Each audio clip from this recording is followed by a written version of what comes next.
Subscribe now and press the bell icon. Never miss an update. Hello friends, कल की class में हम लोग पढ़े थे nitration and sulphonation of benzene.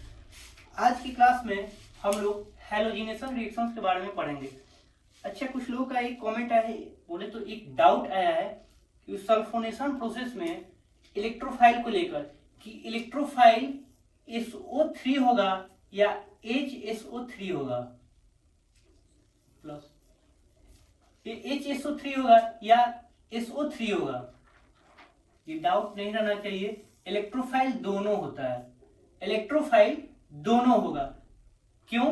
क्योंकि इलेक्ट्रोफिलिक सब्स्टिट्यूशन रिएक्शंस के डिफिनीशन के बारे में से ही क्लियर है कि बेंजीन रिंग पे अटैक करता है इलेक्ट्रोफाइल। SO3 का अटैक हो रहा है और मैकेनिज्म में आप देखिएगा तो SO3 अटैक के बाद बेंजीन रिंग पे जो हाइड्रोजन है उसको वह हाइड्रोजन आकर SO3 से जुड़ रहा है और फाइनल मेरा प्रोडक्ट दे रहा है सल्फोनिक एसिड। तो दोनों होगा इलेक्ट्रोफाइल, इसमें कोई डाउट वाली ऐसी बात नहीं है। चलिए आगे हम प्रोसीड करते हैं। Halogenation reactions. हैलोजिनेशन रिएक्शंस में हम क्लोरीनेशन, ब्रोमिनेशन और आयोडीनेशन को देखेंगे। एक और यहाँ पे आप लोग को डाउट आ रहा होगा कि ये क्लोरीनेशन, ब्रोमिनेशन, आयोडीनेशन देख रहे हैं, बट हैलोजन ग्रुप में तो फ्लोरीन भी आता है, तो फ्लोरीनेशन क्यों नहीं हो रहा है? फ्लोरीनेशन रिएक्शंस क्यों नहीं पढ़ते हैं? सही डाउट है। मैं पहले इसको रब कर दे रहा हूं, एक बार आप देख सकते हैं।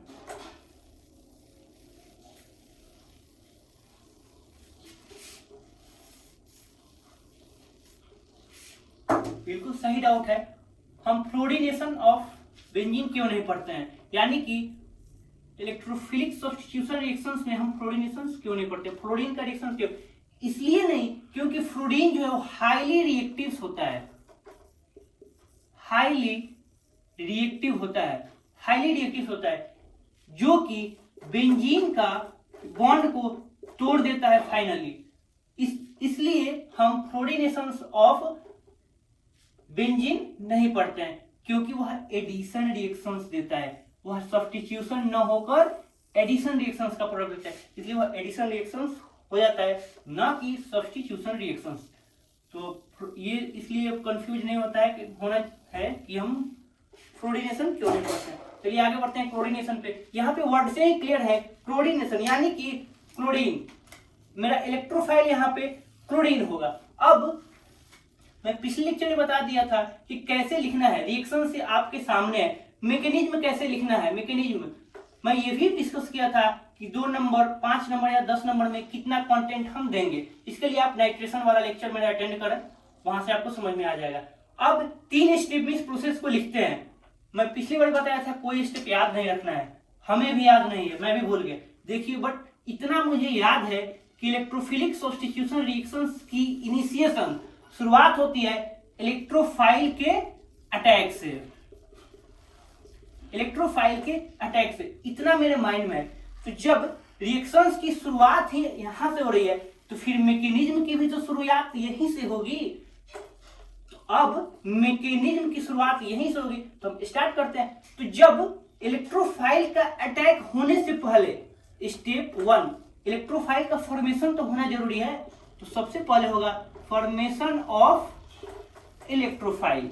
अब यह कैसे इलेक्ट्रोफाइल का फॉर्मेशन होगा, इसके लिए रिएजेंट मेरे ध्यान में रहना चाहिए। क्लोरीनेशन है तो रिएजेंट हम Cl2, FeCl3 और ये डार्क में प्रोसीड करते हैं। अब ये डार्क में क्यों और लाइट में, कोई इसका भी कॉन्सेप्ट मैं आगे आपको बताऊंगा। अभी रिएक्शंस को समझते हैं। ये डार्क ही क्यों लिखे, यहाँ पे लाइट क्यों नहीं लिखे हैं, इसका आगे बताते हैं। अब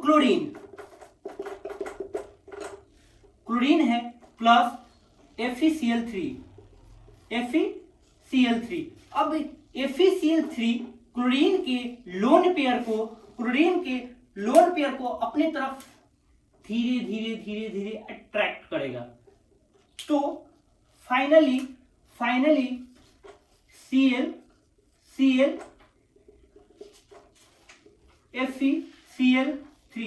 पार्शियल पॉजिटिव चार्ज क्लोरीन पे आएगा और पार्शियल निगेटिव चार्ज FeCl3 पर आएगा। अब यह पार्शियल कहने का क्या मीन है, इस इसका मीनिंग होता है पार्शियल। अब यह पार्शियल और ये पॉजिटिव, इसके बारे में आपको डिफरेंस पता है।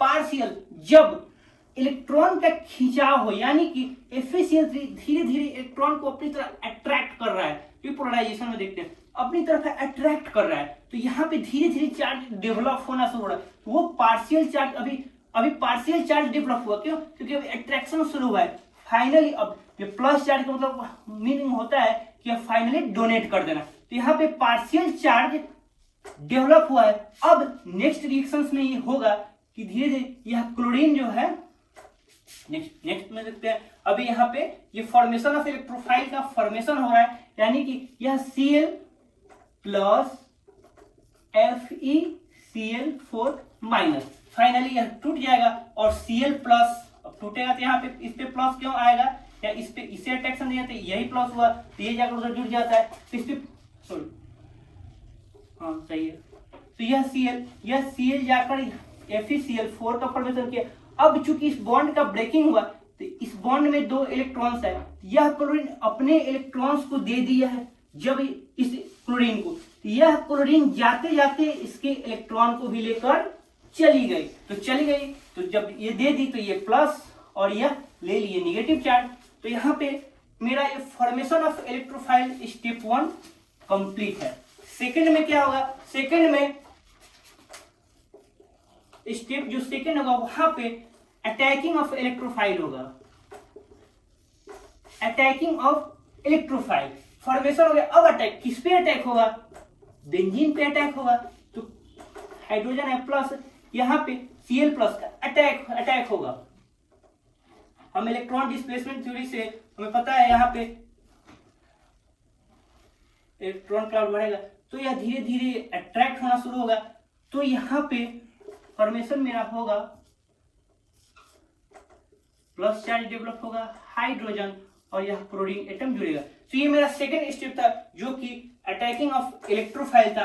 अब मेरा थर्ड स्टेप में क्या होगा, स्टेप मेरा थर्ड जो होगा वह होगा loss of hydrogen atom, loss of hydrogen ion और इसको प्रोटॉन, यहां पे लॉस होगा।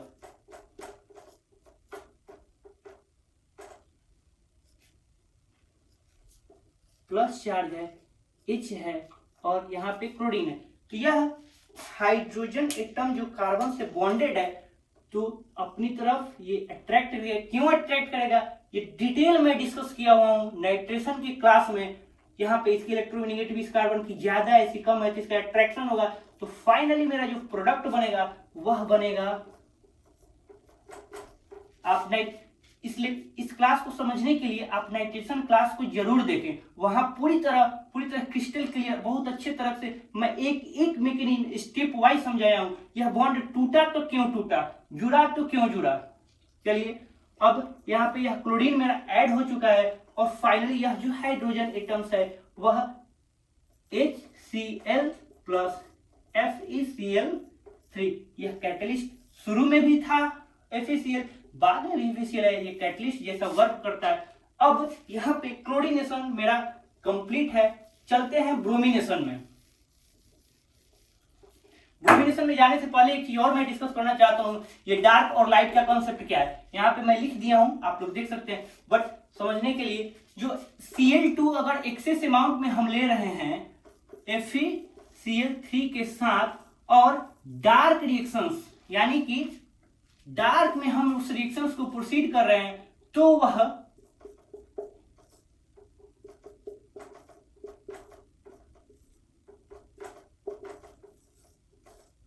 क्लोरोहेक्साबेंजीन का फॉर्मेशन होता है। बट यही रिएक्शंस को सेम रिएजेंट को अगर हम सनलाइट में प्रोसीड करते हैं, सेम रिएक्शंस को अगर हम सनलाइट में प्रोसीड करते हैं, सेम रिएक्शंस को अगर हम सनलाइट में प्रोसीड करते हैं तो बेंजीन हेक्साक्लोराइड, यानी कि यही जो लाइट है इसको ये फ्री रेडिकल एडिशन रिएक्शंस दे देता है।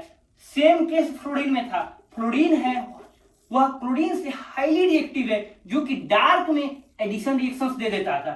सेम कंसेप्ट क्लोरीन के साथ है। अगर क्लोरीन की जगह पे, डार्क की जगह पे अगर सनलाइट लिख दिया जाए तो वह सब्स्टिट्यूशन के बदले एडिशन रिएक्शन दे देगा और हेक्साक्लोरोबेंजीन का फॉर्मेशन करेगा।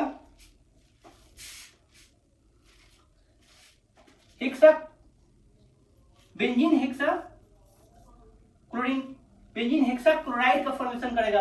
और अगर यही डार्क में हम प्रोसीड करते हैं, तो हेक्साक्लोरोबेंजीन का